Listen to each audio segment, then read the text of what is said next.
بسم اللہ الرحمن الرحیم۔ زبان لٹک کر سینے پر آ گئے۔ بلعم بن باورا یہ شخص اپنے دور کا بہت بڑا عالم اور عابد و زاہد تھا، اور اس کو اسم اعظم کا بھی علم تھا۔ یہ اپنی جگہ بیٹھا ہوا اپنی روحانیت سے عرش اعظم کو دیکھ لیا کرتا تھا، اور بہت ہی مستجاب الدعوات تھا کہ اس کی دعائیں بہت زیادہ مقبول ہوا کرتی تھی۔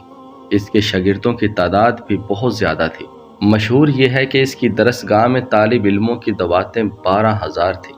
جب حضرت موسیٰ علیہ السلام قوم جباریین سے جہاد کرنے کے لیے بنی اسرائیل کے لشکروں کو لے کر روانہ ہوئے تو بلعم بن باورا کی قوم اس کے پاس گھبرائی ہوئی آئی۔ قوم نے رو رو کر اور گڑ گڑا کر اس طرح اصرار کیا کہ اس نے یہ کہہ دیا کہ استخارہ کر لینے کے بعد اگر مجھے اجازت مل گئی تو میں بد دعا کر دوں گا، مگر استخارے جال میں پھنس گیا اور اپنی گدھی پر سوار ہو کر بد دعا کے لیے چل پڑا۔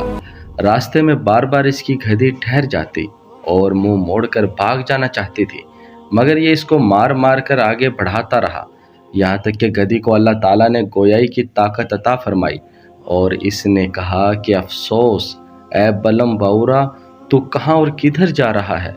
دیکھ میرے آگے فرشتے ہیں جو میرا راستہ روکتے اور میرا منہ موڑ کر مجھے پیچھے دھکیل رہے ہیں۔ اے بلعم، تیرا برا ہو، کیا تو اللہ کے نبی اور مومنین کی جماعت پر بد دعا کرے گا؟ گدھی کی تقریر سن کر بھی بلعم بن باورا واپس نہیں ہوا، یہاں تک کہ حسبہ نامی پہاڑ پر چڑھ گیا اور بلندی سے حضرت موسیٰ علیہ السلام کے لشکروں کو بغور دیکھنے لگا، اور مال و دولت کے لالچ میں اس نے بد دعا شروع کر دی۔ لیکن خدا عز و جل کی شان کہ وہ حضرت موسیٰ علیہ السلام کے لیے بد دعا کرتا تھا، مگر اس کی زبان پر اس کی قوم کے لیے بد دعا جاری ہو جاتی تھی۔ یہ دیکھ کر کئی مرتبہ اس کی قوم نے ٹوکا کہ اے بلعم، تم تو الٹی بد دعا کر رہے ہو۔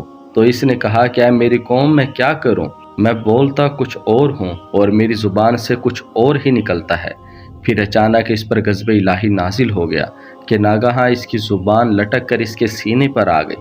اس وقت بلعم بن باورا نے اپنی قوم سے رو کر کہا کہ افسوس، میری دنیا و آخرت دونوں برباد و غارت ہو گئی، میرا ایمان جاتا رہا اور میں قہر و غضب جبار میں گرفتار ہو گیا۔ اب میری کوئی دعا قبول نہیں ہو سکتی، مگر میں تم لوگوں کی مکر کی ایک چال بتا دیتا ہوں۔ تم لوگ ایسا کرو تو شاید حضرت موسیٰ علیہ السلام کے لشکروں کو شکست ہو جائے۔ تم لوگ ہزاروں خوبصورت لڑکیوں کو بہترین پوشاک اور زیورات پہنا کر بنی اسرائیل کے لشکروں میں بھیج دو۔ اگر ان کا ایک آدمی بھی زنا کرے گا تو پورے لشکر کو شکست ہو جائے گی۔ چنانچہ بلعم بن باورا کی قوم نے اس کے بتائے ہوئے مکر کا جال بچھایا اور بہت سی خوبصورت دوشیزاؤں کو بناؤ سنگھار کرا کر بنی اسرائیل کے لشکروں میں بھیجا، یہاں تک کہ بنی اسرائیل کا ایک رئیس ایک لڑکی کے حسن و جمال پر فریفتہ ہو گیا اور اس کو اٹھا کر حضرت موسیٰ علیہ السلام کے سامنے گیا اور فتویٰ پوچھا کہ اے اللہ عز و جل کے نبی، یہ عورت میرے لیے حلال ہے یا نہیں؟ آپ نے فرمایا کہ خبردار، یہ تیرے لیے حرام ہے، فوراً اس کو اپنے سے الگ کر دے اور اللہ عز و جل کے عذاب سے ڈر۔ مگر اس رئیس پر غلبہ شہوت کا ایسا زبردست بھوت سوار ہو گیا کہ وہ اپنے نبی علیہ السلام کے فرمان کو ٹھکرا کر اس عورت کو اپنے خیمے میں لے جا کر زناکاری میں مشغول ہو گیا۔ اس گناہ کی نحوست کا یہ اثر ہوا کہ بنی اسرائیل کے لشکر میں اچانک طاعون پلیگ کی وبا پھیل گئی اور گھنٹے بھر میں 70,000 آدمی مر گئے، اور سارا لشکر تتر بتر ہو کر ناکام و نامراد واپس چلا گیا، جس کا حضرت موسیٰ علیہ السلام کے قلب مبارک پر بہت ہی صدمہ گزرا۔ بلعم بن باورا پہاڑ سے اتر کر مردود بارگاہ الہی ہو گیا۔ آخری دم تک اس کی زبان اس کے سینے پر لٹکتی رہی اور وہ بے ایمان ہو کر مر گیا۔ اس واقعے کو قرآن کریم نے ان الفاظ میں بیان فرمایا ہے کہ ترجمہ کنز الایمان، بلعم بن باورا کیوں ذلیل ہوا؟ روایت میں ہے کہ بعض انبیاء کرام نے خدا تعالیٰ سے دریافت کیا کہ تو نے بلعم بن باورا کو اتنی نعمتیں عطا فرما کر پھر اس کو کیوں اس کار مذلت میں گرا دیا؟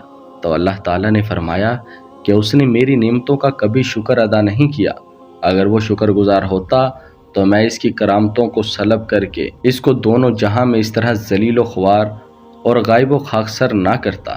بلعم بن باورا کی سرگزشت سے چند اسباق ہدایت ملتے ہیں۔ اس سے ان عالموں اور لیڈروں کو سبق حاصل کرنا چاہیے جو مالداروں یا حکومتوں سے رقمیں لے کر خلاف شریعت بات کرتے ہیں۔ اور جان بوجھ کر اپنے دین و ایمان کا سودا کرتے ہیں۔ سن لیا آپ نے کہ بلعم بن باورہ کیا تھا اور کیا ہو گیا۔ یہ کیوں ہوا؟ اس لیے اور صرف اس لیے کہ وہ مال و دولت کے لالچ میں گرفتار ہو گیا اور دانستہ اللہ عز و جل کے نبی پر بد دعا کرنے کے لیے تیار ہو گیا، تو اس کا اس پر یہ وبال پڑا کہ دنیا و آخرت میں ملعون ہو کر اس طرح مردود و مطرود ہو گیا کہ عمر بھر کتے کی طرح لٹکتی ہوئی زبان لیے پھرا اور آخرت میں جہنم کی بھڑکتی اور شعلہ بار آگ کا ایندھن بن گیا۔ لہٰذا ہر مسلمان خصوصاً علماء و مشائخ کو مال و دولت کے حرص اور لالچ کے جال سے ہمیشہ پرہیز کرنا چاہیے اور ہرگز کبھی بھی مال کی طمع میں دین کے اندر مداہنت نہیں کرنی چاہیے، ورنہ خوب سمجھ لو کہ قہر الہی عز و جل کی تلوار لٹک رہی ہے۔ اس سانے سے عام مسلمان بھی یہ سبق سیکھیں کہ حضرت موسیٰ علیہ السلام کا لشکر جس میں ملائکہ اور مومنین تھے، ظاہر ہے کہ اس لشکر کے ناکام ہونے کا کوئی سوال ہی نہیں پیدا ہوتا، کیونکہ یہ ایسا روحانی اور ملکوتی لشکر تھا کہ ان کے گھوڑوں کی ٹاپ سے پہاڑ لرزہ برندام ہو جاتے، مگر صرف ایک بدنصیب کے گناہ کے سبب ایسی نحوست پھیل گئی کہ ملائکہ لشکر سے الگ ہو گئے اور طاعون کے عذاب نے پورے لشکر میں ایسی ابتری پھیلا دی کہ پورا لشکر بکھر گیا اور یہ فوج ظفر موج ناکام و نامراد ہو کر پسپا ہو گئی۔ اس لیے مسلمانوں کو لازم ہے کہ اگر وہ کفار کے مقابلے میں مظفر و منصور اور فتح یاب ہونا چاہتے ہیں تو ہر وقت گناہوں اور بدکاریوں کی نحوستوں سے بچتے رہیں، ورنہ فرشتوں کی مدد ختم ہو جائے گی اور مسلمانوں کا رعب کفار کے دلوں سے نکل جائے گا اور مسلمانوں کو نہ صرف ناکامی کا منہ دیکھنا پڑے گا بلکہ ان کی عسکری طاقت ہی فنا ہو جائے گی اور پوری قوم صفائے ہستی سے حرف غلط کی طرح مٹ جائے گی۔ نعوذ باللہ۔ اللہ تعالی ہمیں ہدایت عطا فرمائے۔ آمین۔ واللہ تعالی عالم۔